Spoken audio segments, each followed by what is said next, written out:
Hello everyone. कैसे हैं आप सब? आई होप आप सभी बहुत अच्छे होंगे और बहुत अच्छी तैयारी तैयारी के साथ में आप काम भी कर रहे होंगे। पिछले 3 दिन में हमने काफ़ी सारी चीज़ें जेनेटिक्स में कवर कर ली है, इंक्लूडिंग लिंकेज एनालिसिस, और उसके टेस्ट और नोट्स भी आपको मिल चुके होंगे और आपने बहुत अच्छे से उसको तैयार भी कर लिया होगा। ये मेरा एक्सपेक्टेशन है। और आज अभी तबीयत बहुत ज़्यादा ख़राब है तो बहुत लेट हो गया आज रिकॉर्डिंग का टाइम, बट ठीक है, रात के 10 साढ़े 10 बज गई है, बट ठीक है, कल सुबह पहुंचा नहीं है ये रिकॉर्डिंग तो काम तो करना पड़ेगा। तो आज थोड़ी सी वॉइस में अगर थोड़ी स्टटरिंग तो नहीं बोलूंगा मैं, बट हाँ थोड़ी सी खराश रहे तो I am sorry for this. Let's start with the topic. तो अब जो आज कहानी हम लोग डिस्कस करने वाले हैं, so today we are going to discuss 5 topics, so it is not going to be a small lecture. Almost ये थोड़ा बड़ा लेक्चर जा सकता है, 40-45 मिनट्स का हो सकता है ये लेक्चर। 5 अलग अलग टॉपिक्स हम लोग डिस्कस करेंगे, है ना? So okay, before starting it let me introduce again. So this is day 4 of your संभव सीरीज। ठीक है, आपको जैसा पता है हम लोग संभव सीरीज पे काम कर रहे हैं, which is actually targeting CSIR net, JEE bills and IIT jam, right ना? और दूसरे बायोलॉजिकल एंट्रेंसेस जो इस लेवल के होते हैं। ठीक है, चौथा लेक्चर है ये जेनेटिक्स का, and this is going to be the last lecture for this unit. तो ये आज लास्ट लेक्चर है जेनेटिक्स के लिए। हमने अभी तक काफी कुछ बात कर ली है। Now today we are going to discuss some important topics. पहला होगा अपना bacterial genetics. We are going to discuss bacterial genetics में क्या क्या काम होता है। ठीक है, दूसरी चीज हम लोग जो डिस्कस करेंगे वो हम डिस्कस करेंगे हमारी बैक्टीरियल जेनेटिक्स में 3 चीजें। पहला होता है ट्रांसफॉर्मेशन, दूसरा है ट्रांसडक्शन और तीसरा है कॉन्जुगेशन। मैं इसकी थियोरी बहुत डिटेल में नहीं पढ़ाऊंगा, मैं आपको डायरेक्ट मैपिंग में, जो जेनेटिक्स की मैपिंग में क्वेश्चंस आते हैं इन 3 टॉपिक से रिलेटेड, वो डायरेक्ट समझाने की कोशिश करूंगा। उसके बाद हम लोग डिस्कस करेंगे, अच्छा ये ऊपर नीचे लिख दिया मैंने, हम डिस्कस करेंगे somatic cell hybridization. Somatic cell hybridization में भी हम लोग बहुत ज्यादा थियरी में डिस्कस नहीं करेंगे कि एक्सपेरिमेंट कैसे परफॉर्म किया जाता है, हाइब्रिडोमा टेक्निक क्या होती है, हेट मीडियम, HGPRT एंजाइम्स, ये सब कैसे काम करते हैं। हमारा जो मेन डिस्कशन होगा कि जब आप इसको as a physical mapping use करते हो, तो फिजिकल मैपिंग टूल यूज करते हो आप सोमेटिक सेल हाइब्रिडाइजेशन को, तो आप क्या उसमें करना चाहते हो और उसका जेनेटिक इनपुट क्या है, क्योंकि हमारा जो मेन कॉन्सेप्ट है इसमें यूनिट में वो जेनेटिक्स से रिलेटेड ही है। And lastly we will be also covering the deletion mapping. Deletion mapping में हम लोग यही समझेंगे कि ये भी एक फिजिकल मैपिंग का ही तरीका है। लिंकेज मैपिंग में मैंने आपको ये बात बताई भी थी कि लिंकेज मैपिंग जो होता है वो एक रिलेटिव तरीका है। आपके स्टूडेंट ने जो सबसे पहले जेनेटिक मैप बनाया था उसके बाद में काफी पॉपुलर हुई थी वो तरीका, to know the position and the location of the locus और specific gene on the chromosome. But जब हम फिजिकल मैपिंग की बात करते हैं तो ये ज्यादा रेलेवेंट होता है और ज्यादा डिटेल्ड स्ट्रक्चरल अरेंजमेंट हमको दे पाता है। तो हम 2 तरह की फिजिकल मैपिंग पर बात करेंगे, और भी होती है फिश डिश वगैरह, और भी अलग अलग तरीके की होती है, फ्लोरोसेंट इन सिटू हाइब्रिडाइजेशन वगैरह, बट आज हम उधर नहीं जा रहे। ठीक है, let's start with the topic and we are starting with the transformation first. The bacterial genetic first is the transformation. तो पहले मैं थोड़ी बहुत बातें बता देता हूँ आपको ट्रांसफॉर्मेशन, ट्रांसडक्शन और कॉन्जुगेशन के बारे में, फिर अपन आगे बढ़ेंगे। देखो, बैक्टीरियल जेनेटिक्स में ये जो 3 चीजें हैं, ट्रांसफॉर्मेशन, ट्रांसडक्शन एंड कॉन्जुगेशन, ये बेसिकली 3 डिफरेंट प्रोसीजर्स है जो बैक्टीरिया फॉलो करता है फॉर इट्स ग्रोथ। यहाँ पे ग्रोथ का मतलब क्या है? To create new progenies of it, है ना? तो ट्रांसफॉर्मेशन और यूजुअली ट्रांसफॉर्मेशन जो है वो एक इस तरीके का तरीका है जो नेचुरली भी होता है, हम लोग उसको आर्टिफिशियली एक्सप्लॉइट भी करते हैं। ट्रांसडक्शन में हम लोग वायरसेस के थ्रू ट्रांसफेक्शन करवाते हैं बैक्टीरिया का, जिसमें जो वायरस होता है वो हमारा एक कैरियर व्हीकल की तरह, जिसको हम वेक्टर भी कई बार कह देते हैं, वेक्टर की तरह काम करता है, जो हमारा डीएनए लेके जाता है। अगर हम आर्टिफिशियल करा रहे तो नेचुरली भी चलता रहता है ये, जो बैक्टीरियोफाज और बैक्टीरिया की कहानी आपको पता ही है। कॉन्जुगेशन की अगर हम लोग बात करते हैं तो कॉन्जुगेशन जो होता है वो special type of bacteria he perform कर सकते हैं, और उनके अंदर सेक्स पिलाई बनाने की कैपेसिटी रखते हैं वो लोग। और यूजुअली एफ प्लाज्मिड जो होता है, फर्टिलिटी प्लाज्मिड जिसको हम कहते हैं, वो कॉन्जुगेट करने की दूसरे ऐसे बैक्टीरिया के साथ जिसके अंदर फर्टिलिटी प्लाज्मिड नहीं है, उसके साथ में कॉन्जुगेट करने की कैपेसिटी देता है आपके एफ प्लस बैक्टीरिया को। बेसिकली अगर तीनों की बात की जाए, ट्रांसफॉर्मेशन, ट्रांसडक्शन और कॉन्जुगेशन, तो तीनों अलग अलग प्रोसेसेस हैं, और तीनों अलग अलग प्रोसेसेस में जो मेन क्या है, खेल है, वो आपका क्या है? डीएनए ट्रांसफर है, बेसिकली जेनेटिक मटेरियल ट्रांसफर है।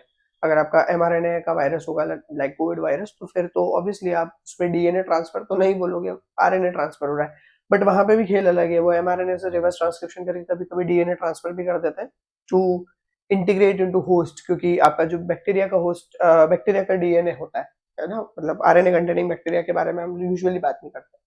ठीक है, तो ये तो बेसिक कहानी हुई। ट्रांसफॉर्मेशन की शुरुआत कैसे हुई? अब हम डिटेल में ट्रांसफॉर्मेशन पे आते हैं। ट्रांसफॉर्मेशन की शुरुआत होती है आपके ग्रिफिथ के एक्सपेरिमेंट से। आप सभी ने बचपन में ये पढ़ा होगा, जब आप DNA as a genetic material या डीएनए की डिस्कवरी कैसे हुई उसके बारे में बात करते हो, तो आप ट्रांसफॉर्मेशन ऑफ माउस या transformation experiment of Griffith on mice on the infection of Streptomyces, आपका जो क्या बोल रहा हूँ, स्ट्रेप्टोमाइसिस सॉरी, स्ट्रेप्टोकोकस निमोनी के बारे में आप बात करते हो। जो स्ट्रेप्टोकोकस निमोनी कैसे आपकी उसके S strain, R strain, rough strain, smooth strain के बारे में बात करते हो। जो स्मूथ स्ट्रेन होती है वो कैसे आपकी विरुलेंस कॉज करती है, रफ स्ट्रेन कैसे आपकी विरुलेंस कॉज नहीं करती है, और ये सारी चीजें हम लोग इसमें बात करते हैं। और कैसे आपकी एक लाइव एस आर स्ट्रेन जो होती है, R2 स्ट्रेन जिसको हम कहते हैं, वो एक हीट किल्ड S3 स्ट्रेन के साथ में ट्रांसफॉर्मेशन परफॉर्म करके अपने आप में विरुलेंस कॉज करवा देती है और अल्टीमेटली माइस को मार देती है। तो ये बेसिक एक्सपेरिमेंट आप सभी ने पढ़ा होगा। बट कहानी जब हम यहाँ आते हैं ट्रांसफॉर्मेशन के बारे में बात करना, तो ट्रांसफॉर्मेशन की बेसिक डेफिनेशन होती है कि भैया naked DNA Uptake. Naked DNA Uptake का क्या मतलब होता है? ऐसा डीएनए जो फ्री घूम रहा है। जैसे यहाँ पे अगर तुम देखोगे तो ये डीएनए फ्रेगमेंट है डोनर सेल से, लेकिन डोनर सेल यहाँ नहीं है। मतलब डोनर सेल सपोज कोई बैक्टीरिया था, ये उसका क्रोमोसोम था, ठीक है, आपको शायद पता ही होगा कि सर्कुलर क्रोमोसोम होता है बैक्टीरिया में यूजुअली। इसको आपने तोड़फोड़ कर दिया, और तोड़फोड़ करने के बाद आपने इस बैक्टीरिया को मार दिया। ऑब्वियसली इसका जेनेटिक मटेरियल तोड़ दिया होगा तो बेचारा मर ही गया होगा। तो ये डेड मटेरियल, डेड बैक्टीरिया और उसका जेनेटिक मटेरियल है, और ये डोनर सेल बोल रहे हैं हम लोग। सेल नहीं है ये, सिर्फ एक naked DNA by competent bacterium. किसी कॉम्पिटेंट बैक्टीरियम के द्वारा आपका नेकेड डीएनए का अपटेक हो जाना ही ट्रांसफॉर्मेशन कहलाता है। लेकिन सिर्फ अपटेक होने से काम नहीं चलेगा। वो अपटेक के बाद में, जब ये अपटेक इसके अंदर होता है, सपोज ये अपना क्रोमोसोमल डीएनए रेसिपिएंट सेल है, इसके पास में अगर तुम देख रहे होगे तो small A small B, small A small B, small C small D small E है, और हम यहाँ इसको ट्रांसफॉर्म करवाना है capital A capital B capital C सब कैपिटल के साथ में। अब यहाँ पे रेसिपिएंट ने डोनर डीएनए को ले लिया अपने अंदर, ठीक है, ले लिया, लेकिन ये कब ले पाएगा? जब इसके अंदर कॉम्पिटेंस होगा। इसके लिए कोरम सेंसिंग में एक पूरा का पूरा टॉपिक पढ़ते हैं हम लोग कॉम्पिटेंस फैक्टर की तरह। तो कुछ ऐसे बैक्टीरिया होते हैं आपके नेचर में, जैसे बेसिलस सबटाइलिस वगैरह, स्ट्रेप्टोकोकस निमोनी ऑब्वियसली, इनके अंदर क्या होता है? नेचुरल कॉम्पिटेंस होता है कि खुद से ही बाहर कोई ऐसा फ्री डीएनए घूमता है वो उसको पकड़ लेते हैं। अब अगर उस डीएनए में थोड़ी बहुत भी कॉम्प्लीमेंटरिटी होगी, जिसको हम होमोलोगस रिकॉम्बिनेशन कहेंगे, तो यहाँ पे अगर ये रिकॉम्बिनेशन होता है, जैसे यहाँ पे ये स्मॉल बी है, यहाँ पे स्मॉल ए है, और ये कैपिटल बी है और ये कैपिटल ए है, इन दोनों के बीच में यहाँ पे रिकॉम्बिनेशन हो जाएगा। और रिकॉम्बिनेशन होने की वजह से आपका क्या होगा?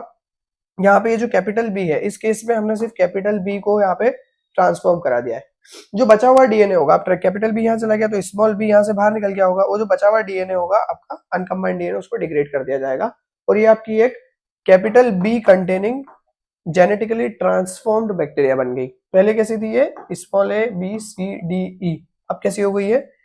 Small A capital B C D E, तो जेनेटिकली ट्रांसफॉर्म्ड हो गई। और ये जेनेटिकली ट्रांसफॉर्मेशन कैसे किया हमने? वाया ट्रांसफॉर्मेशन, ठीक है, नेकेड डीएनए देके। बट ये तो बेसिक थियरी की बात हो गई, ज्यादा डिटेल में हम नहीं जाएंगे, हम लोग डायरेक्ट सवाल पे आते हैं। सवाल कैसे सॉल्व करोगे? यहाँ पे क्वेश्चन दे रखा है, थोड़ा सा अगर नहीं दिख रहा तो मैं एक बार रीड कर देता हूँ।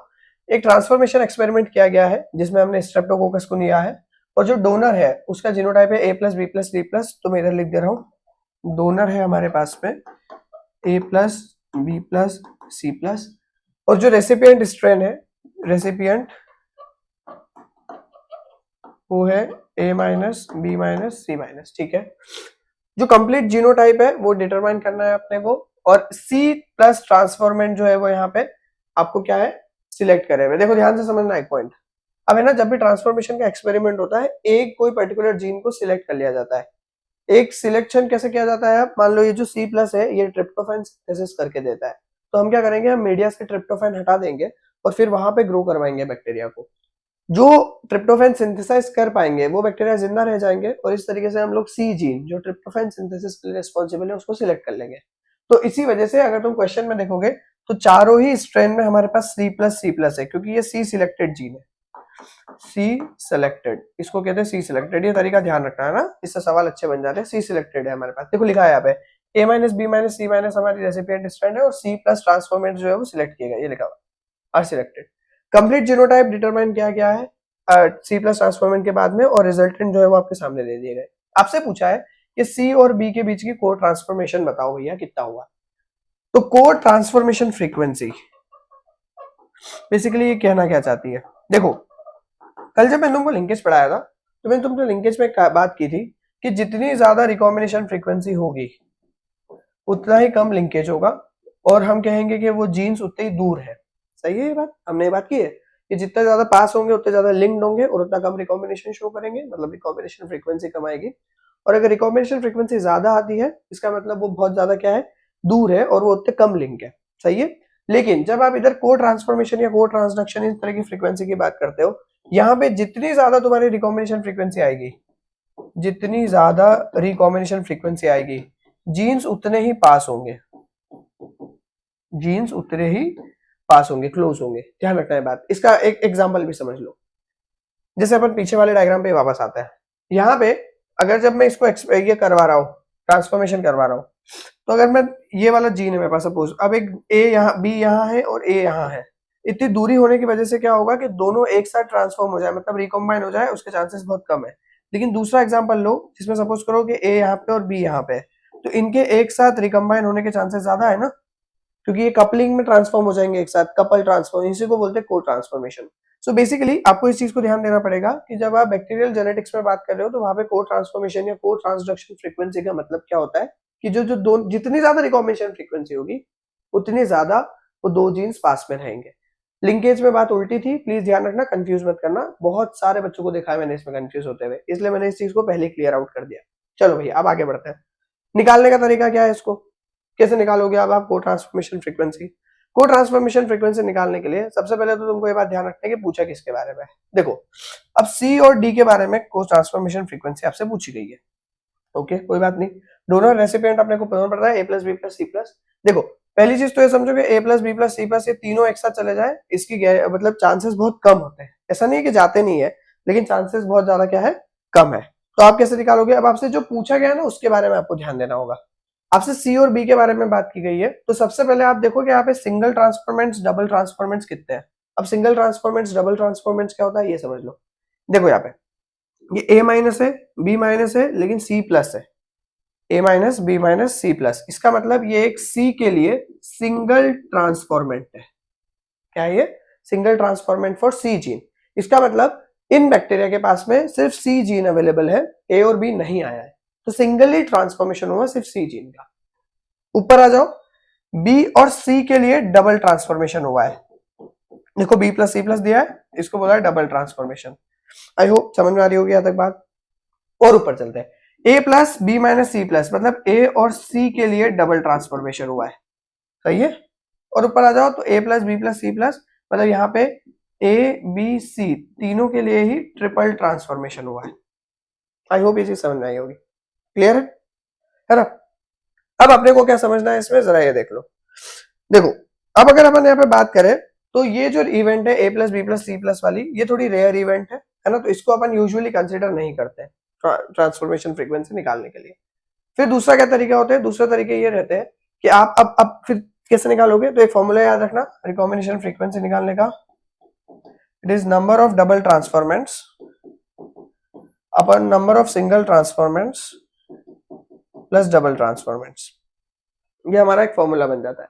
नंबर ऑफ डबल ट्रांसफॉर्मेंट्स कितने हैं, हमसे बी और सी के बारे में पूछा है तो हम इसके बारे में कंसिडर करेंगे, क्योंकि डबल ट्रांसफॉर्मेंट बीसी के लिए ये दे रखा है, ये एसी के लिए, तो ये हमारे काम का नहीं है। तो 99 अपॉन में, अब सिंगल ट्रांसफॉर्मेंट देखो बी और बी के लिए तो सिंगल ट्रांसफॉर्मेंट नहीं दिया है, सी के लिए दिया है, तो आप सी के लिए वैल्यू लिख लोगे क्या, 266 प्लस वापस से कितना हो जाएगा ये 99। ठीक है, तो इसका एक्चुअल आंसर कितना आना चाहिए, 99 अपॉन 266 प्लस, सॉरी 266 प्लस 99 वापस क्यों लिख रहा हूं मैं, 365। अरे बस में 99 अपॉन 365। अब मैं कैलकुलेट कर लेता हूँ इसको। तो कैलकुलेट जब आप करोगे, मतलब खुद कैलकुलेट कर लेना, अभी मैं क्या कैलकुलेट करूँ, इसमें बचा ही कुछ नहीं है। जब इसको कैलकुलेट करोगे तो you will get the answer कि कितना रिकॉम्बिनेशन फ्रीक्वेंसी आएगा। ठीक है, अगर हम थोड़ा सा इसको वैसे कैलकुलेट करने की कोशिश करें तो कितने से कैलकुलेट कर सकते हो अपन, 3 से कर सकते हैं इसको, नहीं 3 से तो नहीं जाएगा। ठीक है, तो जब इसको कैलकुलेट करोगे, अभी मैं कैलकुलेट नहीं कर रहा हूँ क्योंकि मेरे को टाइम लगेगा इसको कैलकुलेट करने में और ये वेस्ट हो जाएगा टाइम। इसको आप कैलकुलेट करोगे तो आपको क्या मिल जाएगा, रिकॉम्बिनेशन फ्रीक्वेंसी मिल जाएगी सी और बी के बीच में। इंपॉर्टेंट क्या है कि फॉर्मूला याद रखना है, number of double transformant upon number of single transformant plus double transformant. ये अपन ने किया है, ये किसके लिए हुआ आपका, ये सी एंड बी के लिए। एक क्वेश्चन आपके लिए होमवर्क में है, ये होमवर्क का क्वेश्चन है आपका इसको एक बार देख लो अच्छे से पॉज करके। इसमें बोला गया है D plus E plus F ये डोनर है, D plus E plus F plus, और D minus E minus F minus आपका रेसिपिएंट है। अब यहाँ पे F प्लस ट्रांसफॉर्मेंट्स को सिलेक्ट किया गया है। आपको को ट्रांसफॉर्मेशन फ्रीक्वेंसी पूछी है F और E के बारे में, पिछले क्वेश्चन जैसा ही है। इसको ट्राई करना और कमेंट में आंसर चाहिए मुझे, कमेंट में आंसर दे देना भैया। कमेंट में मैं देखूंगा तुम लोगों के कमेंट, सारे कमेंट में पढ़ता हूँ खुद, तो प्लीज इसका आंसर करना। लेट्स मूव ऑन नाउ, आगे बढ़ते हैं और अब अगली बात करते हैं अपन ट्रांसडक्शन के बारे में। ट्रांसडक्शन क्या होता है? तो देखो ट्रांसडक्शन जो है ये भी आपका ट्रांसफॉर्मेशन ही जैसा ही कुछ होता है, लेकिन इसमें सिर्फ वायरस की मदद लेते हैं हम लोग। यहाँ पे अगर तुम देख रहे होंगे तो ये हमारा बैक्टीरियल क्रोमोसोम है, ये अपना बैक्टीरिया है, ये बैक्टीरियोफाज आया और इसके अंदर अपना, अब ध्यान से देखना, ये होस्ट बैक्टीरिया है, यहाँ पे फाज ने अपना डीएनए इसके अंदर डाल दिया। फाज का जो एंजाइम है उसने अपने जो होस्ट डीएनए था उसको ब्रेक किया, लाइटिक साइकिल चलाई यहाँ पे, अपने होस्ट के इसको ब्रेक किया, और उसके बाद में अब जब इसने वापस अपने आप को पैकेज किया अगले इन्फेक्शन के ट्रांसफेक्शन के लिए, तो कुछ फाजेस में ऐसा हुआ कि डीएनए जो आपका किसका था, बैक्टीरिया का था, वो भी आपका इसके अंदर कॉन्जुगेट हो गया। फिर ये जो ऐसा बैक्टीरिया जिसको हम ट्रांसड्यूसिंग फाज बोल रहे हैं, अब जो ट्रांसडक्शन करने के लिए सक्षम है उसको हम लोग बोल रहे हैं ट्रांसड्यूसिंग फाज। उसके अंदर हमारा ये वाले बैक्टीरिया का, ये जो डोनर बैक्टीरिया जिसको हम बोल रहे हैं, इसका डीएनए है उसके अंदर, है ना। तो वो गया और वो अपने रेसिपिएंट बैक्टीरिया के ऊपर जाके जुड़ गया। रेसिपिएंट बैक्टीरिया पे जब जाके वो जुड़ा तो उसने वापस से क्या किया, अब यहाँ पे जो डोनर डीएनए है, क्योंकि ये दोनों बैक्टीरिया के डीएनए है और वायरस में अपने बीच में है, वायरस का डीएनए में ऐसा रहता है सीन, जैसे ये सब उस बैक्टीरिया का डीएनए है और बीच में वायरस का डीएनए, मतलब इस तरीके से वायरस का डीएनए, ये बैक्टीरियल डीएनए, बैक्टीरियल डीएनए समझ में आ रही बात? ये बेसिकली कहने का मतलब सिर्फ इतना सा है कि आपका बैक्टीरिया जो है ये इसको ट्रांसड्यूसिंग फास्ट जो है आपका बैक्टीरिया के डीएनए को लेके आता है और यहाँ पे इंक्लूड करा देता है। तो सपोज करो कि इनकॉर्पोरेशन हो गया और यहाँ पे ये आ गया। अब यहाँ से एक इंपॉर्टेंट फैक्टर निकल के आता है जिसको हम बोलते हैं को ट्रांसडक्शन फ्रीक्वेंसी। जैसे अपन पीछे बोल रहे थे को ट्रांसफॉर्मेंट्स, ऐसे अपने पास में होते हैं को ट्रांसडक्टेंस। सेम फिनोमेना यहाँ पे भी है, जितने जीन पास में होंगे उतने ज्यादा आपके क्या आएंगे, को ट्रांसडक्टेंस आएंगे। ठीक है, उतने क्या आएंगे, को ट्रांसडक्टेंस आएंगे। इसमें भी एक क्वेश्चन देख लो भैया, कैसे होगा क्वेश्चन। एक जनरलाइज ट्रांसडक्शन किया गया है जिसके अंदर हमने P1 फाज को यूज किया है। डोनर हमारा C plus D plus E plus है, ये हमारा डोनर है, और रेसिपिएंट क्या होगा फिर तुमको ऑलरेडी पता है, C minus D minus E minus, कभी कभी C D E भी लिख सकते हैं, इसको माइनस लगाए जरूरी नहीं है। ठीक है, तो ये अपना क्या हो गया, रेसिपिएंट हो गया। नाउ डोनर एलील जो है उसमें C प्लस जो है वो इनिशियली सिलेक्ट करी गई है। कैसे करोगे C प्लस सिलेक्ट, तो देखो सब जगह C प्लस दिख रही होगी तुमको, C प्लस सिलेक्टेड है, और उसके बाद में ट्रांसडक्शन के बाद में ट्रांसडक्टेंस जो है उसको आपने क्या किया है, दूसरे एलील्स देखने के लिए कोशिश करी है। दूसरे एलील्स देखने के बाद आपको ये फॉर्मुलेशन मिला है, C plus D plus E plus 57 है, C plus D plus E minus 76 है, C plus D minus E minus 365 है, C plus D minus E plus 2 है। ये आपके पास में अरेंजमेंट है। इसको निकालने का क्या तरीका होता है, सवाल दिया गया है कि आपको को ट्रांसडक्शन फ्रीक्वेंसी निकालनी है CD के लिए और को ट्रांसडक्शन फ्रीक्वेंसी निकालनी है CE के लिए। ठीक है, अब इसको निकालने का क्या तरीका होता है, हमने पीछे क्या किया था, हमने पीछे ये वाली इवेंट को जिसमें हमने ट्रिपल ट्रांसफॉर्मेशन किया था इसको एलिमिनेट कर दिया था ट्रांसफॉर्मेशन के केस में। ट्रांसडक्शन के केस में हम इसको एलिमिनेट नहीं करेंगे। क्यों? क्योंकि ये जो तीनों जीन एक साथ जा रहे हैं, तो ये तीनों जीन एक साथ क्यों, किसके थ्रू जा रहे हैं, वायरस के थ्रू जा रहे हैं, तो ये भी हमारे लिए यहाँ पे इंपॉर्टेंट हो जाता है इसको कंसिडर करना। ठीक है, इसलिए हम इसको कंसिडर करेंगे। ठीक है, मान लिया बात। आपको इसको कैसे निकालना है, कुछ भी नहीं करना है इसके लिए, सिंपल सा तरीका है, वो भी समझ लो और आगे बढ़ते फिर उसके बाद अपन। तो इसको निकालने के लिए आपको कुछ एक छोटा सा काम करना पड़ेगा, एक छोटा सा फॉर्मूला है जो अपन देख सकते हैं इसके अंदर। एक तो ये जो ट्रिपल ट्रांसफॉर्मेंट है C plus D plus E plus, इसका वैल्यू कितनी रहेगी 57, इसको ले लिया एक तो ये क्या हो गया अपना नंबर ऑफ ट्रिपल ट्रांसफॉर्मेंट्स।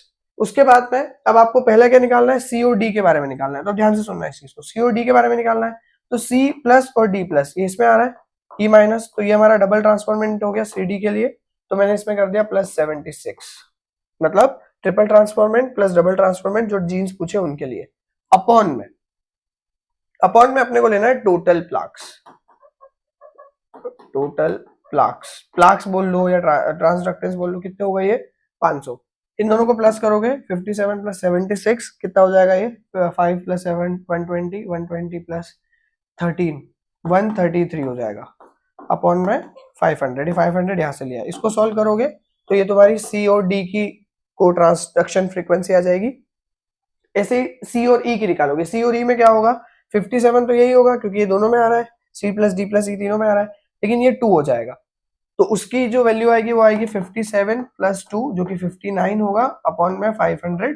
और इसको जब सॉल्व करोगे, अब देखो सॉल्व करने की जरूरत भी नहीं है, अगर यहाँ पे तो डायरेक्ट मैथमेटिकली पूछा है तो सॉल्व करना पड़ेगा, वरना चाहो तो तुम सॉल्व नहीं भी करोगे तो चल जाएगा। सी और ई के बाद देखो यहाँ पे, अब यहाँ पे 59 लोग ऐसे हैं जिनके अंदर सी और ई एक साथ आ रहा है 500 में से, यहाँ पे आपके 133 ऐसे लोग हैं जिनके अंदर सी और डी एक साथ आ रहा है 500 में से, तो ज्यादा पास में कौन हुआ, ऑब्वियस बात है सी होगा, फिर उसके पास में डी होगा और फिर उसके आगे कहीं पे क्या होगा, ई होगा। आ रही बात समझ में, इस तरीके से आपका मैप बना होगा, ये थोड़ा ज्यादा चेंज नहीं दिख रहा है इसके अंदर, जितना डिफरेंस है उस हिसाब से आई होप अभी समझ में आ रहा होगा।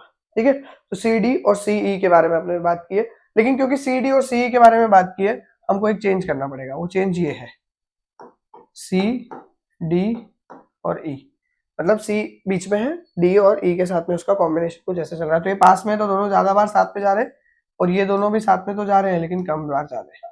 ठीक है, इस तरीके से तुमको ट्रांसडक्शन फ्रीक्वेंसी भी निकाल सकते हो, करना कुछ भी नहीं है, सिंपल सा फॉर्मूला लगाना है, triple transformant plus double transformant upon total plot, यहाँ पे भी triple plus double upon total plot, जो दिया है बस इस बात का ध्यान रखना है। पूछा क्या है, जब सीडी पूछा तो मैंने फिर सीडी वाला 76 यूज किया, जब सीई पूछा तो मैंने इसको 2 यूज किया, सी और ई वाले को। ठीक है, और जरूरी नहीं कि यहाँ पे जो दे रखा हो वही ऑर्डर तुम लो, ऑर्डर के हिसाब से तुम उसको चेंज भी कर सकते हो, ज्यादा लोड लेने की जरूरत नहीं है उसमें। चलो अगले पे आते हैं, और अगला है हमारा कॉन्जुगेशन। कॉन्जुगेशन की अगर हम लोग बात करते हैं तो हम ये जानते हैं कि कॉन्जुगेशन में फिजिकल कांटेक्ट होना बहुत जरूरी है, इसलिए हम इसको फिजिकल कांटेक्ट डिपेंडेंट ट्रांसफर बोलते हैं। फिजिकल कांटेक्ट का क्या मतलब होता है कि एक बैक्टीरिया जब दूसरे बैक्टीरिया से फिजिकली कांटेक्ट में नहीं है तो कोई कॉन्जुगेशन नहीं हो सकता है, लेकिन अगर ये इस तरीके से फिजिकली कांटेक्ट में आ जाते हैं तो they can conjugate each other और conjugate with each other, not conjugate each other, right. अब यहाँ पे F प्लाज्मिड कॉन्जुगेशन सबसे इजी एग्जांपल होता है, यहाँ पे आपके पास में F प्लस सेल है ये, है ना, और ये F माइनस सेल है, इसके अंदर F प्लाज्मिड है जिसको हम फर्टिलिटी प्लाज्मिड बोलते हैं। यहाँ पे इन्होंने कॉन्जुगेशन पैलेस बनाया, ये अपना क्रोमोसोम है, तो डोनर सेल अटैच करता है अपने आपको रेसिपिएंट सेल से, पाइलेस बनाता है, पाइलेस बनाने के बाद में फिर क्या होता है आपका, धीरे धीरे ये पाइलेस क्या करता है, दोनों सेल्स को क्लोज कर देता है। अब ये दोनों सेल एक दूसरे से कॉन्टेक्ट में है और इन दोनों का साइटोप्लाज्म जो है वो ऐसे बिल्कुल कॉन्टिन्यूटी में है। यहाँ से क्या होता है फिर, अब ये आज तो नहीं पढ़ाएंगे अपन, सिग्मा मोड ऑफ रेप्लिकेशन चलता है, और सिग्मा मोड ऑफ रेप्लिकेशन चलने की वजह से आपका जो एफ प्लाज्मिड है वो अपनी एक स्ट्रैंड को क्या करता है, डोनेट करना शुरू कर देता है। डोनेट करने की वजह से क्या करता है कि एक स्ट्रैंड, देखो one strand of plasmid DNA transfer to the recipient, transfer हो गई। उसके बाद में वहां पे क्या होता है, जो रेसिपिएंट है, ध्यान रखना, जो रेसिपिएंट है वो इसकी कॉम्प्लीमेंट्री सिंथेसिस कर लेता है और वो अपने पास में एक और एफ प्लस बना लेता है, और यहाँ का एफ प्लस वापस से क्या हो जाता है, रीजनरेट हो जाता है, मतलब उसकी कॉम्प्लीमेंट्री स्ट्रैंड वापस मिल जाती है। इस तरीके से आपका क्या बनता है, एफ प्लाज्मिड का कॉन्जुगेशन चलता है। लेकिन ये कॉन्जुगेशन हमारे लिए जेनेटिकली कैसे काम का है, देखो अब ध्यान से समझना। अगर मैं ये बोलूं, एक मिनट को एक नई स्क्रीन लेना पड़ेगी, हाँ यहाँ हो जाएगा। देखो अगर मैं ये बोलूं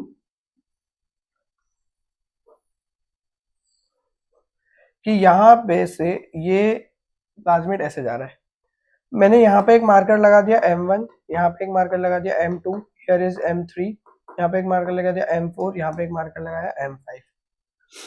अगर मुझे ये पता करना है कि ये किस तरीके से मूव कर रहा है, तो M1, M2, M3, M4, M5 की तरफ से मूव कर रहा है, तो M1 के बाद M2 पे जाए अगर हम लोग, तो क्या होगा, यहाँ पे मिनट्स के टर्म्स में हम लोग इसको कैलकुलेट कर सकते हैं, और इसको हम लोग कॉन्जुगेशन स्पीड के बारे में बात करते हैं। ध्यान से सुनना है इसको, यहाँ पे ये जो M1, M2, M3, M4 है, मान लो जो मार्कर बोला अपन ने, तो अब यहाँ पे हम ना जीन ऑर्डर निकाल सकते हैं। जीन ऑर्डर कैसे निकाल सकते हैं मैं कुछ क्वेश्चंस बताऊंगा तुमको, लेकिन तुम समझो कि यहाँ पे ये M1 जीन एक किसी एक जीन के लिए था, M2 किसी दूसरे तीसरे चौथे पांचवे के लिए, तो तुम जब इसको यहाँ पे देखोगे ना, तो सपोज एक पर्टिकुलर जगह पे आपका ये जब ट्रेवल करेगा तो हमको ये जगह पता है कहाँ से ट्रेवल कर रहा है, तो हम इन्हें जीन ऑर्डर निकाल सकते हैं। अभी के लिए हो सकता है तुमको कुछ कंफ्यूजन आ गया हो, बट ऑब्वियसली मेरा काम तुम्हारा कंफ्यूजन को क्लियर करना ही है, तो जरा देखते हैं कि होता क्या है। जब हम बात करते हैं ना जेनेटिक में कॉन्जुगेशन मैपिंग की, तो हम ये वाले तरीके पे नहीं जाते हैं, हम लोग यूज करते हैं HFR स्ट्रेन को। HFR स्ट्रेन अब क्या बला होती है, जरा इसको देख लो। HFR जो होता है हाई फ्रीक्वेंसी रिकॉम्बिनेशन को कहा जाता है, और वो तब होता है जब हमारा जो एफ प्लाज्मिड है वो ई कोलाई के क्रोमोसोम, यहाँ पे ई कोलाई लिखा है मतलब बैक्टीरियल क्रोमोसोम के साथ में कॉन्जुगेट कर ले, अपने आप को इंटीग्रेट हो जाए उसके अंदर, बैक्टीरियल क्रोमोसोम के अंदर। कैसे इंटीग्रेट होगा? होमोलोगस रीजन जब आपके क्या होते हैं, पेयर कर ले, पेयर करने की वजह से क्या हो, जैसे ये 1 2 ये दो अपने हो गए ए बी सी डी, इसके हो गए जो जीनोम है उसके, अब ये कंबाइन हो गया यहाँ पे। अब देखो ये इसकी वो ओरिजिन ऑफ रेप्लिकेशन है जहां से अपना सिग्मा मोड ऑफ रेप्लिकेशन शुरू होगा, यहाँ से ये चलना शुरू होगा इस तरीके से। तो अब ये वाली रीजन तो फिक्स्ड ही होगी, ये थोड़ी बदलने वाली है, ये तो फिक्स्ड रहेगी यहाँ पे। लेकिन जब ये इसके अंदर कंबाइन करता है तो देखो यहाँ पे ये इससे अटैच हुआ, अटैच होने के बाद में रोटेट हुआ और यहाँ पे अपनी ये रेप्लिकेशन की साइड यहाँ पे लगा दी। सपोज करो यहाँ से चलना शुरू करता है, तो जब ये यहाँ से चलना शुरू करेगा तो पहले 2 आएगा, फिर A आएगा, फिर B आएगा, सॉरी D आएगा, फिर C आएगा और फिर B आएगा और फिर 1 आएगा। सही है, तो ऐसे ट्रेवल करेगा। ट्रेवल करते हुए पहले यहाँ पे आपका 2, फिर A, फिर D, फिर C, फिर B और फिर 1, ऐसे ही आएगा क्योंकि ऐसे ट्रेवल करा है। एरो ऐसे बना हुआ है ना, ये एरो ऐसे बना हुआ है, एरो ऐसे बना हुआ है इसलिए ऐसे ट्रेवल करेगा आगे। एरो अगर उल्टा होता, जैसे इस केस में उल्टा है, तो ऐसे ट्रेवल करता। तो अब इससे क्वेश्चंस कैसे बनते हैं? एचएफआर बना लिया अपन ने। अब एक बहुत अच्छा क्वेश्चन ले रखा है मैंने यहाँ पे, इसको ध्यान से समझना। हमको यहाँ पे दे रखा है कि ऑर्डर ऑफ ट्रांसफर दे रखा है, तो एचएफआर है और 1 2 3 के बारे में बोल दिया है और हमको यहाँ पे कुछ बोला गया है कि अच्छा बताओ क्या क्या अरेंजमेंट हो सकता है। तो एचएफआर जो है, अब यहाँ पे मान लो मैं तुमको बोलूं कि ऑड वन आउट निकालना है तुमको, तो एचएफआर पहले देख लेते हैं अपन एचएफआर स्ट्रेंथ कैसे काम करती है। एचएफआर स्ट्रेंथ में यहाँ पे अपना ओरिजिन है, तो देखो यहाँ से जब ये ट्रेवल करना शुरू करेगा ऐसे, तो पहले ये थर्ड जीन आएगा डीएचआर, फिर ल्यूसीन का, फिर अजाई, फिर टोन, फिर प्रो, फिर लैग, फिर गाल और फिर थाई। यहाँ पे देखोगे ना तो यही होगा, थर, फिर ल्यू, अजाई, टोन, प्रो, लैग, गाल और थाई। इसका मतलब यहाँ से ये ऐसे ट्रेवल कर रहा है, मतलब ये एंटी क्लॉकवाइज घूम रहा है। ऐसे घूमती है घड़ी, कभी उल्टी घूमती है, नहीं घूमती ना, तो एंटी क्लॉकवाइज हो गया, एंटी क्लॉकवाइज। इसको मैंने लिख दिया एंटी क्लॉकवाइज। कौन सा वाला? एचएफआर। 1 देखते हैं अब। 1 में देखो ल्यूसीन, थर, थाई, गाल, लेग, प्रो, टोन, अजाई। अब इसको तुमको बनाना पड़ेगा, यहाँ पे तो मैंने बना के दिया है, लेकिन तुमको गोला बना के इसे देखना पड़ेगा।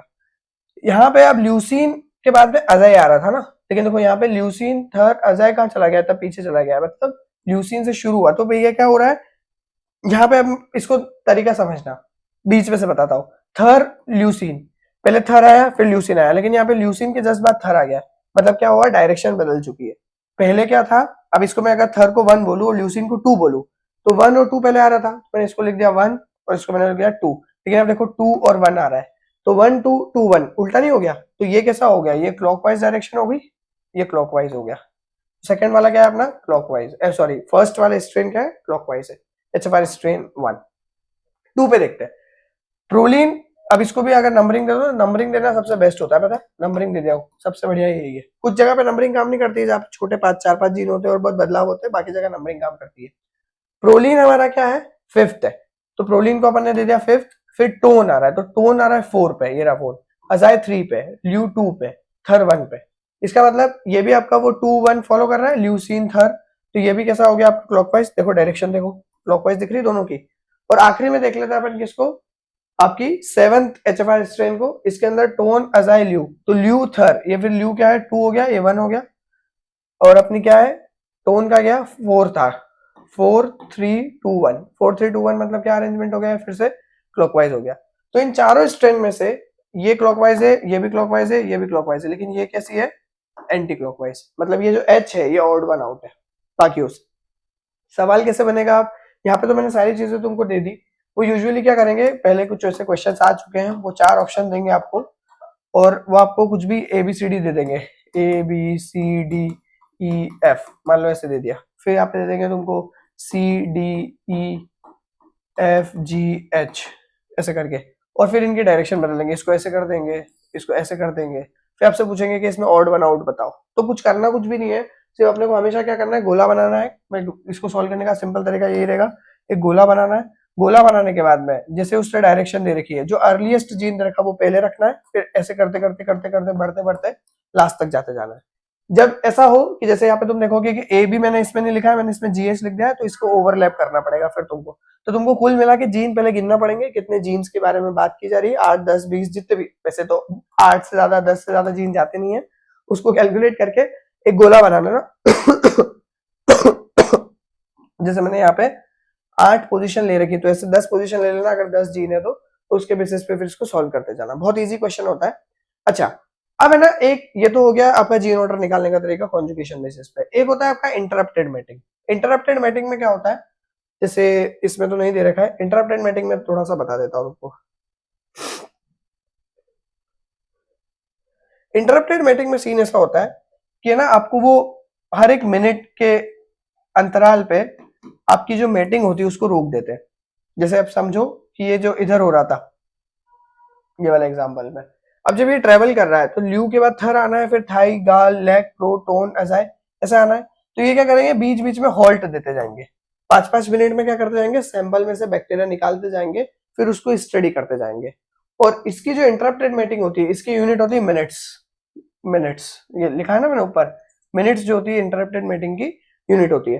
तुमको इंटरप्टेड मैटिंग में सिर्फ इतनी सी बात समझनी है कि आप हर थोड़ी थोड़ी देर में इंटरप्शन लाते हो और आप समझने की कोशिश करते हो कि कौन कौन से जीन्स जो है उस पर्टिकुलर टाइम पीरियड तक आ चुके हैं। तो जो जीन सबसे पहले कम से कम मिनट में आ जाएगा वो उस पर्टिकुलर रेप्लिकेशन साइट से सबसे पास में होगा, और फिर उसके बाद में आप क्या करोगे, कॉन्स्टेंटली उसका ग्राफिकल रिप्रेजेंटेशन देख लेते हो। तो जैसे फॉर एग्जाम्पल मैं यहाँ पे एक ग्राफ बना देता हूँ, और सपोज यहाँ पे मेरी ये साइट है जो ऐसे ट्रेवल कर रही है, यहाँ पे ए है, यहाँ पे सी है, यहाँ पे ई है और यहाँ पे एफ है।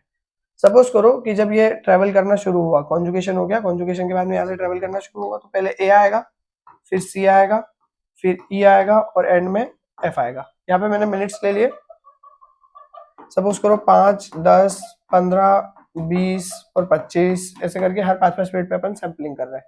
तो 5 मिनट पे अगर अपन देखें तो सपोज करो कुछ भी नहीं आ रहा है, 5 मिनट पे अचानक से आपका ए आ जाता है, तो यहाँ पे सपोज करो ग्राफ पे आ गया आपका ए आ गया, यहाँ पे ए जो है वो 5 मिनट पे आ गया। फिर 10 मिनट तक भी कुछ भी नहीं आ रहा है, फिर ए आ गया, फिर आप देखोगे तो धीरे धीरे ये बढ़ता जाएगा ग्राफ। फिर आप जो दूसरा ग्राफ देखोगे तो आपका ये ग्राफ जो होगा और बढ़ता जाएगा, बढ़ते बढ़ते बढ़ते। तो बेसिकली क्या होगा, हर बार जब आपका दूसरा ग्राफ बनेगा तो उसके अंदर ए तो रहेगा ही सही। अब ये ध्यान से सुनना, यहाँ कंफ्यूजन है। मान लो ई जो है वो 22 मिनट पे आया, तो 20 मिनट पे तो वो ई नहीं दिखेगा, लेकिन 25वें मिनट पे ई दिखेगा। लेकिन 22 मिनट, 5 मिनट और 15 मिनट से तो बाद में आएंगे, मतलब ए और सी ऑलरेडी आ चुका होगा। तो ग्राफिकल रिप्रेजेंटेशन में तुमको ए हर जगह दिखेगा, फिर सी और फिर ई, ऐसे करके आगे आगे के जीन्स दिखते जाएंगे। इसमें इसको बोलते हैं हम लोग इंटरप्टेड मैटिंग। तो this was all about for the bacterial genetics. इसके डिटेल लेक्चर्स में CSR दिसंबर के बाद अपलोड करूंगा एक एक करके। अभी के लिए सिर्फ क्योंकि हम एग्जाम फोकस तैयारी कर रहे हैं तो मैं बहुत डिटेल में थियोरेटिकली नहीं जा रहा हूँ। कोई भी क्वेश्चन बैक्टीरियल जेनेटिक्स से रिलेटेड हो आप इससे बना सकते हो। इस लेक्चर को बहुत ध्यान से देखना और टेस्ट जरूर देना। चलो आगे बढ़ते हैं। फिर आते हैं अपन सोमेटिक हाइब्रिडाइजेशन पे। ये क्या कहानी है, यहां से अपन फिजिकल मैपिंग शुरू कर रहे हैं। फिजिकल मैपिंग और सोमेटिक सेल और जेनेटिक डिलीशन मैपिंग दो बात कर लेंगे। देखो सोमेटिक सेल हाइब्रिडाइजेशन में बेसिकली करते कुछ भी नहीं है। सोमेटिक सेल में हम दो अलग अलग टाइप की सेल्स को पिक करते हैं, यूजुअली दो अलग अलग स्पीशीज की होती है ये, और इसके अंदर कभी भी जर्मिनल सेल नहीं लेते, इसलिए इसका नाम यूजुअली सोमेटिक सेल बोल दिया जाता है। हमने ह्यूमन फाइब्रोब्लास्ट पिक करी, सेंडाई वायरस लिया और माउस की ट्यूमर सेल ली, दोनों को लिया। दोनों को लेने के बाद में फ्यूजन मीडियम बनाया। सेंडाई वायरस जो होते हैं वो फ्यूज कर देते हैं। फ्यूज करने की वजह से आपका क्या हुआ, ये दोनों सेल्स फ्यूज हो गई। फ्यूज होने के कारण इनका हेट्रोकैरियोन बन गया। अब क्योंकि माउस का जो न्यूक्लियस होगा, मतलब जो जेनेटिक अरेंजमेंट है और हमारा जेनेटिक अरेंजमेंट अलग अलग है, ये जो अलग अलग जेनेटिक अरेंजमेंट होने के कारण इन दोनों का न्यूक्लियस फ्यूज नहीं हो पाता है और हेट्रोकैरियोन बन जाता है।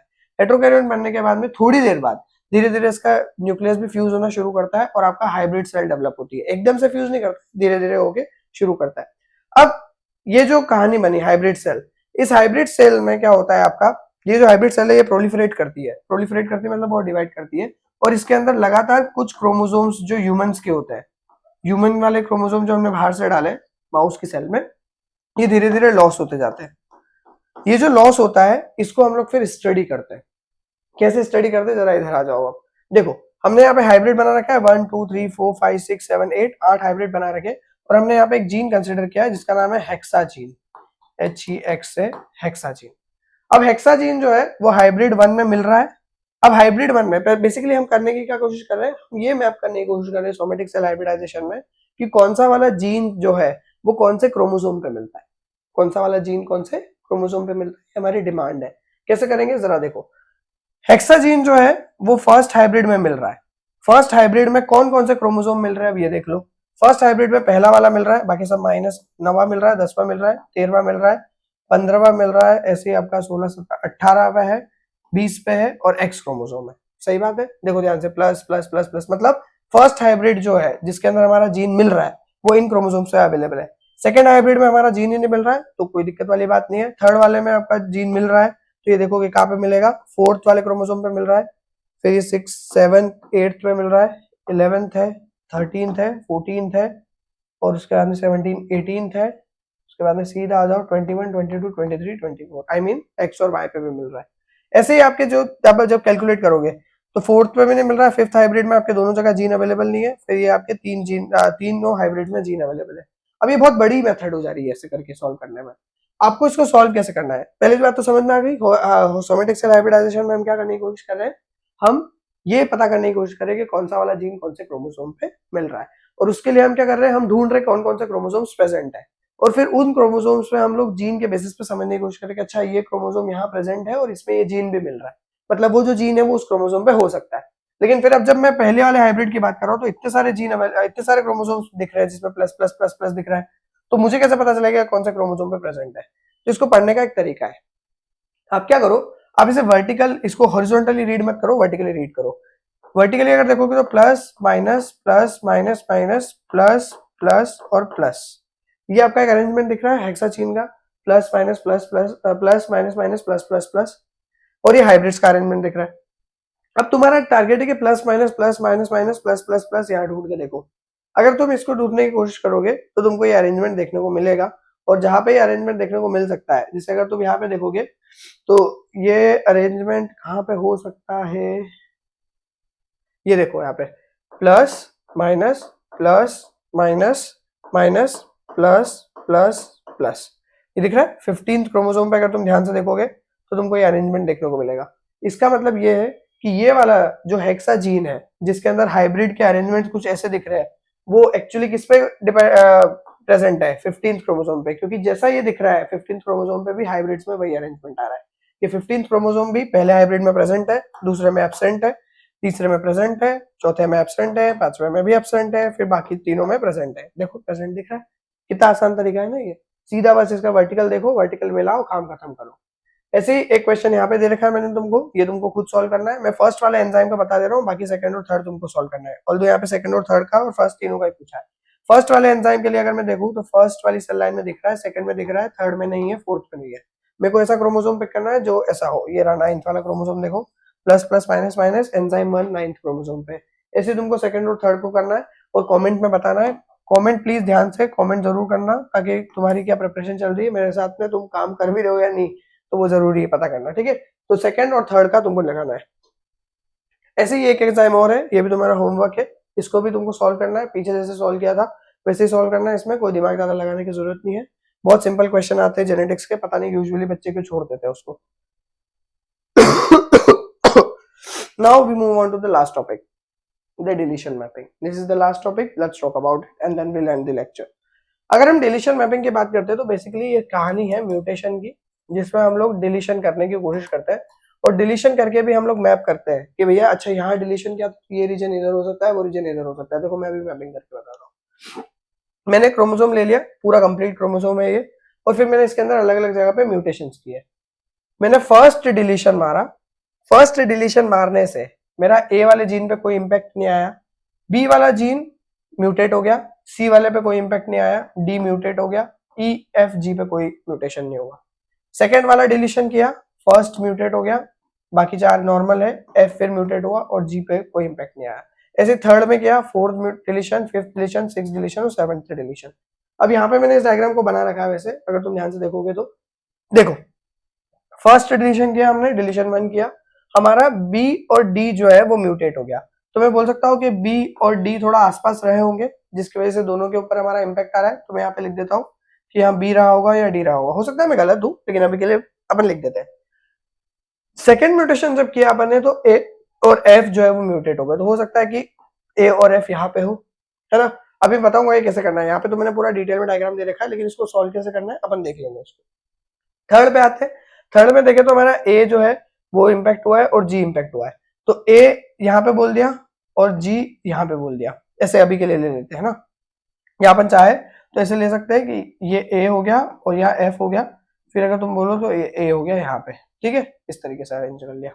फोर्थ वाले म्यूटेशन की बात करें तो ए डी एफ और जी, तो ए यहाँ पे है, F यहाँ पे है, G यहाँ पे है और D यहाँ पे। देखो D इसके साथ में आ गया, ओवरलैप हो गया यहाँ पे।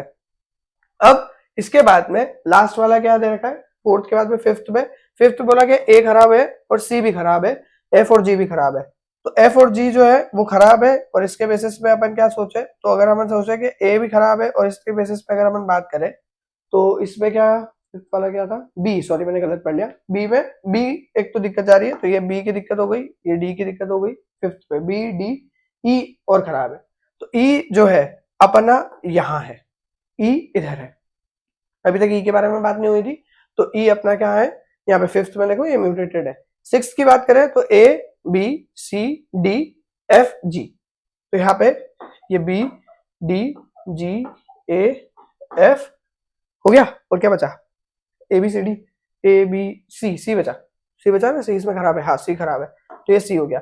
ए बी सी डी, यहाँ ई हो गया, एफ और जी, ये हो गया। लास्टली हमारे पास में ए खराब है, तो ए अपन ने वापस यहाँ पे लिख दिया। अब तुम बोलोगे इसको सॉल्व कैसे किया, आपने तो वहां देख के बना दिया। देखो अब तुमको कुछ भी नहीं करना है। अब जब तुम्हारे पास सवाल आया ऐसा, तो तुमको यहाँ पे ये, अब सपोज करो कि ये ऑरेंज लाइंस है ही नहीं, इमेजिन कि ऑरेंज लाइंस है ही नहीं, समझ रहे हो ये बात। अब तुमको क्या करना पड़ेगा, जैसे सवाल सॉल्व किया, एक लाइन खींच दी, तुमने बोला कि पहला डिलीशन मारा, फर्स्ट लिखो और वहां पे डिलीशन पे लिख दो बी और डी, ये हो गया पहला डिलीशन, ठीक है, पहला डिलीशन से बी और डी गायब हुआ। सेकंड डिलीशन मारा तो ए और एफ गायब हो गया। अब सेकंड डिलीशन कहीं भी हो सकता है, इसके इधर भी हो सकता है, इधर भी हो सकता है, दोनों तरफ लिख दो ए और एफ, इधर भी हो सकता है, ए और एफ इधर भी हो सकता है, ये दूसरा तरीका। फिर आगे बढ़े, फिर आप गए थर्ड पे, इसमें बोला कि ए और जी गायब हुआ, तो ए और एफ और जी भी एक साथ में है, तो ए और एफ तो जी इधर भी हो सकता है, इधर भी हो सकता है, ये हो गया है ना। एफ के उधर नहीं लिख सकते क्योंकि एफ और जी होता साथ, तो ए के साथ में जी गायब हुआ है, मतलब ए के पास में जी है, ठीक है, ये लिख दिया। उसके बाद में चौथे पे गए तो ए डी एफ और जी ये तीनों गायब है, तो ए डी एफ जी दोनों तीनों गायब है, तो मैं समझ गया कि यार ये बी के पास में नहीं यार भैया, यार ये जो ए जी एफ है ना, ये बी के पास में नहीं, डी के पास में, मैंने इधर से हटा दिया इसको। क्लियर हो रहा है पॉइंट, कैसे अभी कैसे एलिमिनेट किया अपन ने, जैसे अपन चौथे पे गए, ए डी एफ और जी ये तीनों चारों रिलेट हो गए, मतलब ये जी ए और एफ इधर ही है ना, तो मेरा ये कंफ्यूजन यहाँ पे क्लियर हो गया। जब तक मैं अभी कंफ्यूज था, लेकिन अब कंफ्यूज नहीं हूँ। आगे बढ़ते हैं, इसमें बोला कि बी खराब है, डी और ई खराब है, तो डी और ई खराब है और बी खराब है, तो ई तो इधर तो आ नहीं सकता, तो ई मैंने इधर लिख दिया। देखो ऐसे नहीं बन रहा है, E D B, sorry E B D, ये देखो E B D G F, ये E B D G F यहाँ तक आ गया, और आखिरी वाले में जब तुम सी देखोगे तो तुमको सी भी यहाँ पे मिल जाएगा, और ये पूरा का पूरा अरेंजमेंट ऐसा बन जाएगा। ये होती है डिलीशन मैपिंग। एक क्वेश्चन भी देख लो, जैसे यहाँ पे क्वेश्चन दे रखा है कि साइट स्पेसिफिक पॉइंट म्यूटेशन हुआ है, और इसके अंदर आपको देखना है कि डिलीशन मैपिंग कैसे कर रही है आपने, और साइट स्पेसिफिक म्यूटेशन बताना है कि कैसे इसको अरेंज कर सकते हो आप। तो यहाँ पे इन्होंने बोला है कि फर्स्ट वाला म्यूटेशन जब किया, तो अब देखो पहला वाला म्यूटेशन हुआ है साइट स्पेसिफिक, पहला वाला काम कर रहा है, दूसरा और तीसरा गायब हो गया है, ठीक है। तो मतलब पहला वाला म्यूटेशन जो है उसने दूसरे तीसरे पे काम किया होगा, कुछ इस तरीके से ये वाला रीजन डिलीट हो गया होगा। बी वाला जो है उसमें 1 और 2 एक साथ हुआ है, तो 1 और 2 हो सकता है कि इस तरीके से अरेंज हो, और फिर उसके बाद में आपका 3 और 4 हो सकता है जो इस तरीके से अरेंज हो, 1 2 3 4। तो यहाँ पे आपका ये बोला गया है कि किस तरीके से आप इसका डिलीशन मैपिंग बना सकते हो। तो अब आप इसको समझ सकते हो कि ए कहाँ पे म्यूटेट हुआ होगा, ए ने यहाँ पे म्यूटेशन किया होगा, बी ने यहाँ पे म्यूटेशन किया होगा, और सी ने जो है वो कहाँ पे म्यूटेशन किया होगा, 3 4 इधर सी ने म्यूटेशन किया होगा। इस तरीके से आप इसको बना सकते हो, ठीक है। तो बेसिकली कहने का मतलब सिर्फ ये है कि इतना टफ भी नहीं है ये। एक क्वेश्चन और है तुम्हारे लिए, तुम इसको भी कर सकते हो, ये भी आसान सवाल है। अगर पहला डिलीशन म्यूटेशन हुआ है तो पहला डिलीशन म्यूटेशन दूसरे पहले वाले डिलीशन म्यूटेशन के साथ में कभी भी काम नहीं करेगा। यहाँ पे ना ओवरलैपिंग म्यूटेशन बताना है। ओवरलैपिंग म्यूटेशन का मतलब क्या होता है, जरा इसको देख लो। जैसे यहाँ पीछे अगर तुम देखोगे, अब इसको ध्यान से देखना, ये अपने पास में एक स्ट्रैंड हो गई। अगर मेरा 1 वाला यहाँ पे है, 2 यहाँ पे है, 3 यहाँ पे और 4 यहाँ पे है, अगर मेरा जीन जो है वो कुछ ओवरलैप करता है, ओवरलैप करने का क्या मतलब होता है, जरा इसको समझ लेना, बता देता हूँ 1 मिनट। देखो अगर ओवरलैपिंग का क्या मतलब है, बोर्ड लेना पड़ेगा, 1 मिनट, ठीक है। और यहाँ पे एक बॉक्स और बनाने की कोशिश करें। यार इस तरह के क्वेश्चन CSR में आते नहीं है, तो मैं बहुत डिटेल में नहीं लेके जाऊंगा तुमको, बट इसमें सवाल ऐसा दे रखा है तो मेरे को थोड़ा बताना पड़ेगा तुमको। देखो ए वाला जो साइट स्पेसिफिक म्यूटेशन हुआ उससे 1 पे कोई फर्क नहीं पड़ा है और 4 पे कोई फर्क नहीं पड़ा है, 2 और 3 पे उस पे फर्क पड़ा है। सही बात है ये बात, 2 और 3 पे उससे क्या हुआ है, फर्क पड़ा है। तो तुम इसको ऐसे बोल सकते हो कि हमारा जो 1 है, अरे सॉरी, 1 जो है, 1 और 2 यहाँ पे हो सकता है, 3 यहाँ पे हो सकता है और 4 यहाँ पे हो सकता है। बेसिकली इसका मतलब ये है कि अगर इसमें कोई म्यूटेशन हो रहा है तो 1 पे अगर कोई इम्पैक्ट आता है तो यहाँ से जो कोडिंग हो रही है इसके बेसिस पे अगर ये इसके साथ ओवरलैपिंग में है तो हो सकता है कि ये प्रॉपर काम ना करे, लेकिन बाकी में चेंज कर सकते हैं हम लोग। तो बेसिकली जो ए वाला है वो 2 और 3 पे इम्पैक्ट कर रहा है, 1 और 4 पे इम्पैक्ट नहीं कर रहा है। इसका सीधा सीधा मतलब क्या है कि इधर इसने काम किया होगा तो यहाँ वाले रीजन पे कहीं ना कहीं आपका पहला वाला ए वाला हुआ है, साइट स्पेसिफिक रिकॉम्बिनेशन। ऐसे ही जब तुम सेकंड को देखोगे तो बी वाला जिसको तुम बोल रहे हो उसमें 1 और 2 खराब हुआ है, 3 और 4 सही काम कर रहा है। तो 1 और 2 खराब हुआ है, 3 और 4 सही काम कर रहा है, मतलब जो आपका बी वाला है वो कहीं यहाँ हुआ होगा या हो सकता है इस रीजन में कहीं पे वो म्यूटेशन हुआ हो और इस वजह से 1 और 2 तो खराब है, 3 और 4 पे कोई इम्पैक्ट नहीं आ रहा है। ऐसे ही सी पे अगर हम लोग आए तो सी में देखोगे तो 1 सही काम कर रहा है, 2 सही काम कर रहा है, 3 और 4 खराब हुआ है। इसका मतलब कि सी जो है वो आपका इधर ही कहीं है। अरे बात समझ में, इसमें 2 एंड 3 खराब हुआ था तो सी यहाँ पे है। देख रहे हो ध्यान से, ये ओवरलैपिंग म्यूटेशंस कहा जाता है, ये थोड़ा एडवांस लेवल ऑफ टेक्निक है। इस तरीके से तुम इसको निकाल सकते हो। अगर तुम इधर भी जाओगे, यहाँ भी यही देखोगे, देखो जहाँ पे 1 साइट स्पेसिफिक म्यूटेशन हुआ है तो डिलीशन म्यूटेशन 1 पे कोई इंपैक्ट नहीं आएगा, है ना, तो ये ओवरलैप पे कर रहा होगा। फिर 1 और 2 ये भी ओवरलैप हुआ इसलिए आपका म्यूटेशन दिख रहा है आपको। 1 एंड 3 ओवरलैप नहीं है इसलिए इसका अरेंजमेंट अलग आ रहा है, और 1 और 4 भी ओवरलैप नहीं है इसलिए इसका अरेंजमेंट अलग तरीके से आ रहा है। गेटिंग इट, समझ में आ रही है ये बात? आई होप ये क्लियर हो रहा होगा। नाउ आगे इसको चले तो ये तुम्हारा होमवर्क है, इसको तुमको ट्राई करना है। बनाने का तरीका मैंने बता ही दिया है, इस तरीके से तुम इसको पहले अरेंजमेंट बनाओ अपने हिसाब से और फिर कोशिश करो कि कैसे बना सकते हो इसको, कहाँ कहाँ पे अरेंजमेंट हो सकते हैं, ठीक है।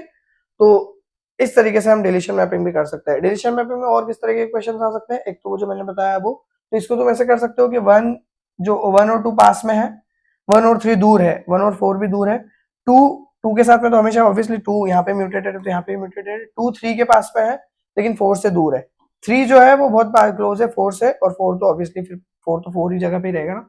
हाँ तो ठीक है भैया, ये था अपने लिए आज का लेक्चर। आई होप आपको कुछ चीजें समझ में आई होगी। डू कमेंट बिलो अगर कोई डाउट आता है तो, और प्लीज आंसर्स अपने कमेंट जरूर करना।